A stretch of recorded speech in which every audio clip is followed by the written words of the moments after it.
Hello Munchkins, welcome back to the channel. My name is Ocean and I am an English educator on the platform of Unacademy. तो बच्चा बाड़ी आप सबको पता है कि सीबीएसई ना इस बार जो है टोन पे लैंग्वेज पे काफी फोकस कर रहा है, स्पेशली पोम्स की टोन और लैंग्वेज से रिलेटेड क्वेश्चन तो पिछली बार भी आए थे और इस साल भी आने के बहुत हाई चांसेस है। तो बच्चों ने स्पेशली मुझसे डिमांड करा कि ma'am please help us understand how to identify the tone and languages of the poems and also please let us know कि अगर ये टोन या लैंग्वेज रिलेटेड क्वेश्चन आ जाता है सारी पोम से रिलेटेड तो हमें क्या क्या लिखना पड़ेगा।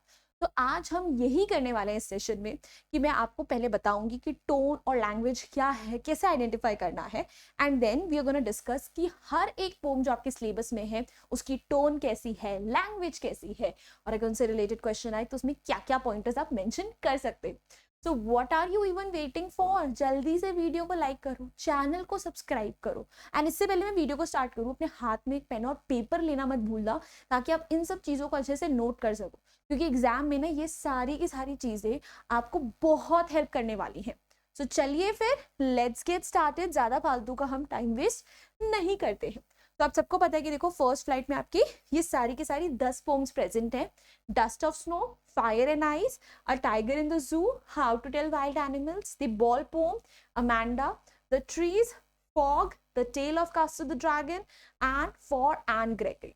और ये सारे के सारे पोम्स के ना अपने इंडिविजुअल टोन है और लैंग्वेजेस हैं।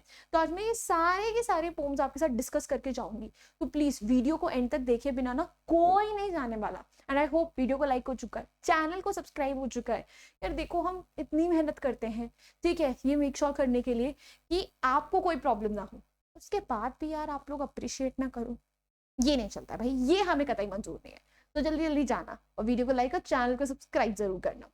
Now let us first of all understand कि भाई टोन और लैंग्वेज का मतलब क्या है। तो देखो टोन को पहचाना तो बहुत आसान है कि अगर आपको किसी भी पोम की या लेट्स से कोई आपका चैप्टर है उसकी टोन को पहचानना है, so you focus on the kind of emotion that is the writer is trying to deliver. ठीक है, कि सैड टोन है, हैप्पी टोन है, ह्यूमरस फनी टोन है, सरकास्टिक टोन है। ठीक है, these are in general the tones. ठीक है, कि सीरियस टोन हो सकती है, सैड टोन हो सकती है, हैप्पी टोन हो सकती है, लाइट टोन हो सकती है, फनी टोन हो सकती है। सो इमोशन पे फोकस करना है कि what is the emotion that the writer is trying to deliver to us. ठीक है, now coming on to the language is pretty much obvious. Language basically means the kind of words that have been used. rhyme scheme कैसी है, easy है language, हो सकता है कि language में हर एक वर्ड का एक हिडन मीनिंग है, so it's basically symbolic language और मेटाफोरिकल। ठीक है, अगर लैंग्वेज में पोएटिक चीज़ों का बहुत इस्तेमाल है, सो पोएटिक लैंग्वेज है। ठीक है, अगर पोम है तो उसकी राइम स्कीम है या नहीं है। ठीक है, इन सब चीज़ों पे आपको फोकस करना होता है। तो भाई अब आई थिंक इनके बेसिस पर अगर आपके पास कोई स्टैंजा आता है तो आप आराम से जज कर लोगे। अब let us now quickly jump कि हर एक इंडिविजुअल पोम की क्या टोन है और क्या लैंग्वेज है। तो भाई डस्ट ऑफ स्नो वाली रह गई क्या पीछे? हाँ, डस्ट ऑफ स्नो मैंने स्किप कर दिया था। तो सबसे पहले हम लोग डस्ट ऑफ स्नो से स्टार्ट करते हैं। तो डस्ट ऑफ स्नो का देखो ये स्टैंजा लिखा हुआ है मैंने, the way a crow Shuk down on me the dust of snow from a hemlock tree. अब इसकी अगर बेटा टोन रिलेटेड क्वेश्चन आ जाता है तो जो फर्स्ट स्टैंजा है उसमें तो देखो टोन जो है that is sorrowful, sad, but जो सेकंड स्टैंजा है वहां पे टोन जो है वो जॉय और रिलीफ में कन्वर्ट हो चुकी है। सो अगर आपके पास पूरी पोम की टोन पूछी जाएगी so the tone shifts from sorrow to joy and relief. और अगर एक ऊपर वाले इस वाले स्टैंजा की पूछ रहे हैं, ठीक है, तो इसमें is a tone is sad, और नीचे वाला स्टैंजा जो है, ठीक है, उसकी टोन है जॉय एंड रिलीफ और हैप्पी टोन। ठीक है, और रिलीविंग टोन, ऐसे आप यूज करोगे। बात करें अगर लैंग्वेज की, तो language is simple and figurative. Figurative हम तब यूज करते हैं वर्ड, ठीक है, जब हर एक वर्ड का कुछ ना कुछ एक हिडन मीनिंग हमें दिख रहा है या बहुत सारे हिडन सिंबल्स है। जैसे इस पोम में जो हेमलॉक ट्री है, क्रो है, they are acting as negative symbols, ठीक है, डस्ट और स्नो जो है, ठीक है, ये पूरा माहौल सेट करा गया है नेगेटिविटी के लिए। सो लैंग्वेज जो है, वर्ड्स काफी सिंपल है and yet it is figurative. तो अगर 2 मार्क्स का ये क्वेश्चन आए तो आप क्या लिख सकते हो, that the poet is depressed in the beginning, ठीक है, इन 2 बार आ गया, हटा दो, in the beginning, but after the crow shakes itself and the snow falls on him, he finds a change in the mood. अब ये थोड़ा सा पॉइंट जो है इसके अंदर एड ऑन कर सकते हो। नाउ अब बात करते हैं सेकंड पोम की, which is fire and ice. अब फायर एंड आइस का देखो स्टैंजा पढ़ते हैं, that some say the world will end in fire, some say in ice, from what I have tasted of desire, I hold with those who favor fire. The tone of the poem is bleak, pessimistic, cautionary, ये भी एक word आप इसमें add कर सकते हो क्योंकि warning देने की पोर्ट कोशिश कर रहा है, ठीक है, होपफुल नहीं है, होपलेस है, सीरियस टोन है, ये वाले वर्ड्स भी आप ऐड ऑन कर सकते हो क्योंकि एक बहुत सीरियस टॉपिक पे बात हो रही है। तो ये सारे वर्ड्स जो हैं टोन के लिए इस्तेमाल हो सकते हैं। लैंग्वेज की बात करें तो language is pretty much simple and it is following a regular rhyme scheme, एक प्रॉपर राइम स्कीम फॉलो हो रही है, ठीक है। Now the poet suggests what destruction, greed and hate would bring one day. So if you have to comment on language, you can tell that how fire and ice, they do not represent elements of nature, but they are representing human emotions, that is greed and hate. And there, it's the entire poem is talking about what, you know, emotions when not rained, ठीक है, can do to us, how much destruction they can bring for us, ठीक है। तो ये सारी बातें आप यहाँ पे mention कर सकते। Moving on to the next poem, he's a tiger in the zoo. So he stalks in his vivid stripes the few steps of his cage on paths of velvet quiet in his quiet rage. अब पूरी pome की अगर बात करी जाए ना तो पूरी पोम की जो टोन है दैट इज एम्बिग्यूस। एम्बिग्यूस का मतलब क्या हुआ, इट इज बेसिकली काफी चीजें मिक्स्ड है इसके अंदर, ठीक है, it's not just one emotion that can pin point on कि ये आ रहा है। अगर हम देखो स्टैंजा वाइज चले तो जब हमारा टाइगर जो है वो केज में है, ठीक है, तो उस टाइम पे जो टोन चल रही है दैट इज सैड, हमें सैड टोन है, हमें उसके लिए बुरा लग रहा है। बट वहीं जब टाइगर फ्री है, ठीक है, तो जो टोन है that is basically you know happy, ठीक है, हमें बेसिकली बताया गया कि जो अपना रियल नेचर है वो एक्सप्रेस कर पा रहे हैं। तो टोन जो है वो sad to happy, happy to sad बार बार शिफ्ट हो रही है, इसलिए एम्बिगुअस टोन है। लैंग्वेज जो है it is very simple and it is direct, it is full of imagery and figurative language. काफी फिगरेटिव लैंग्वेज इसमें इस्तेमाल करी गई है, जैसे वेलवेट पैड्स, क्वाइट रेज, ठीक है, when he is staring at the brilliant stars, वो ब्रिलियंट वर्ड्स का रिपीटेशन, तो वहां पे थोड़े से सिंबॉलिक हिडन मीनिंग है।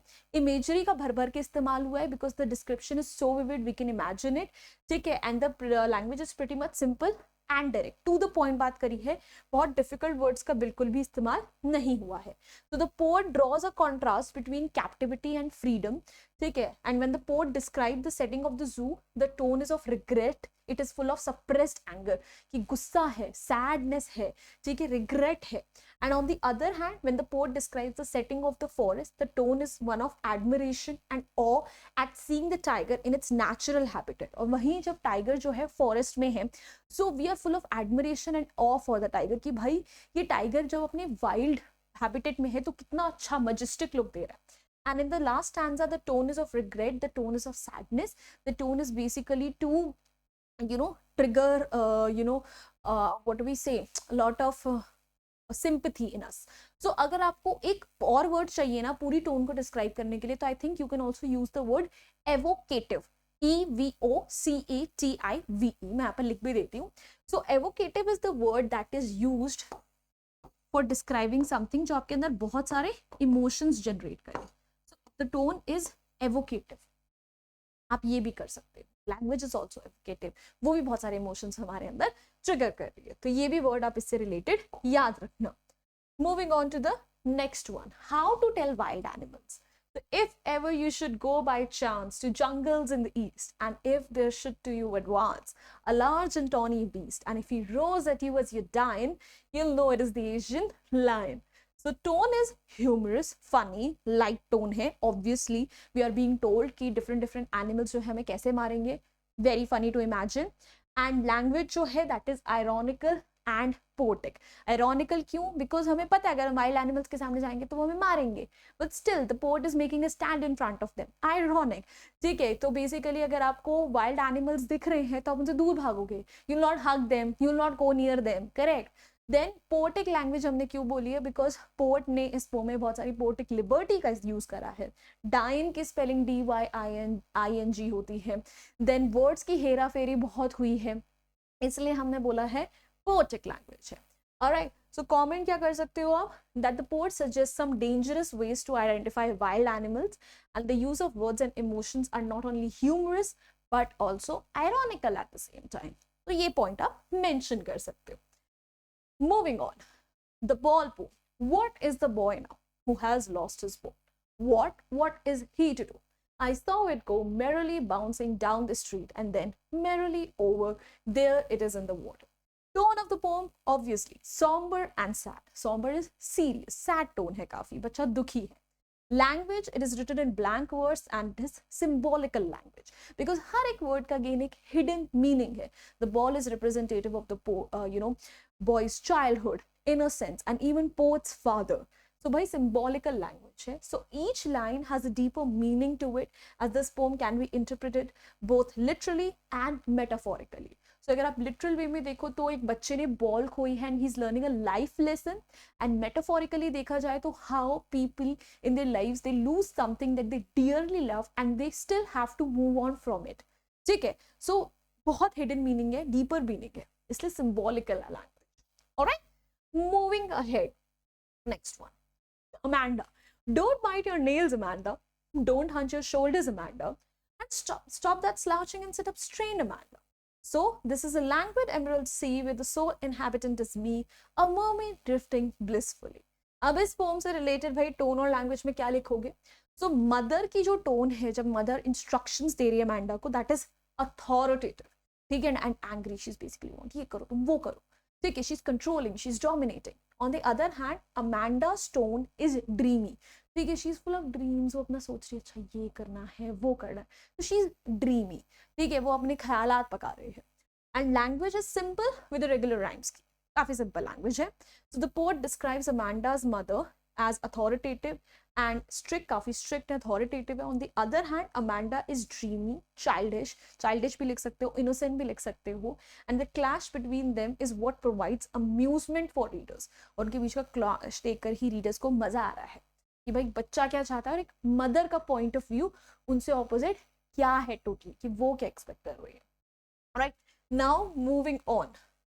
The trees inside are moving out into the forest that was empty all these days, where no bird could sit, no insect hide, no sun bury its feet in shadow. The forest that was empty all these nights will be full of trees by morning. अब trees poem काफी CBSE की favourite होती जा रही है. अब इसकी tone जो है that is very serious tone, क्योंकि बहुत सीरियस टॉपिक पे बात कर रहे हैं. Language is metaphorical with no rhyme scheme whatsoever. और हर एक लाइन का एक मेटाफोरिकल हिडन मीनिंग है. ठीक है, so the poet uses the symbol of trees to demonstrate oppressed women struggle for freedom. कि भाई जो ट्रीज है कहीं ना कहीं दे आर रिप्रेजेंटिंग विमेन. ठीक है, सो भाई इसीलिए मेटाफोरिकल सिंबॉलिकल लैंग्वेज का यहाँ पे हम इस्तेमाल बोल सकते हैं. Then moving on, fog. The fog comes on little cat feet. It sits looking over harbor and city on silent haunches and then moves on. ठीक है, so भाई ये इस वाली पोम के लिए हम टोन की बात करें तो tone is mysterious, light, playful. Mystery है कि जो फॉग कहाँ चला गया, कहाँ से आया. लाइट और प्लेफुल टोन है, कुछ सीरियस बात नहीं करी जा रही है. And language is figurative, again hidden meanings, metaphors, because the cat and the fog has been compared. So the poet describes the essence of fog as it creeps into a city, observing everything in its path by comparing it to a cat. तो fog को एक cat से compare करा गया उसकी हरकतों को. Hence the language is figurative and it's very simple. You can also say simple and figurative language, क्योंकि कुछ भी heavy words का इस्तेमाल नहीं हुआ है जिसका meaning हमें समझना आए. Then moving on, the tale of Custer the dragon. Belinda lives in a little white house with a little black kitten and a little grey mouse and a little yellow dog and a little red wagon and a really truly little pet dragon. ये pome की जो tone है that is very funny, very humorous. हमें बताया गया है कि भाई कैसे कुछ एनिमल्स एक ड्रैगन का मजाक उड़ाते हैं बिकॉज ही इज कावर्ड, और वही ड्रैगन उनको लास्ट में बचाता है। लैंग्वेज की बात करें तो बेसिकली जो it is a lyrical language. Lyrical language वो होती है बेटा जिसको हम गा सकते हैं। So this pome is a ballad, इसे हम गा सकते हैं, ठीक है। एंड साथ ही साथ the language is simple and the language is poetic as well, because again बहुत सारी पोएटिक लिबर्टी इस पोम में ली गई है। So the poem is in the style of a ballad which narrates tales of courage or heroism. Like I said, ballad है, courage की कहानी है, so lyrical, simple and poetic language. Then guys, moving on, last poem of the day for Anne Gregory. Never shall a young man thrown into despair by those great honey-colored ramparts at your ear, love you for yourself alone and not your yellow hair. So the tone of the poem is conversational, ठीक है, and argumentative, because दोनों जो speakers हैं वो अपने अपने points forward रख रहे हैं, and language is simple and poetic. So the poem is a conversation between Anne Gregory and and the poet, and the poem talks about how different people perceive beauty. ठीक है, so एक conversation चल रही है poet और एक लड़की N Gregory के बीच में, where they're talking about how people perceive beauty in different manner. All right. So that's all beta. These were all the poems in our syllabus and we have covered them all. So भाई अगर आपको और ऐसे amazing free of cost sessions चाहिए तो जाइए ocean ma'am को Unacademy में फॉलो करिए, बिकॉज वहाँ पर भी हम आपके फ्री ऑफ कॉस्ट सेशंस लेते हैं एंड वहाँ पर आप जाके नोट्स डाउनलोड कर सकते हो. You can even ask your doubts as well and there are lot of amazing offers going on at the moment. So avail कर लो OP05 कोड यूज करके. And yeah, that's it from my end. I hope you enjoyed this video. If you did, hit the like button, share it with your friends, and do not forget to subscribe to our channel. I'll see you next time. Until then, bye bye. Hasta la vista. फिर मिलेंगे पढ़ते पढ़ते. Bye guys.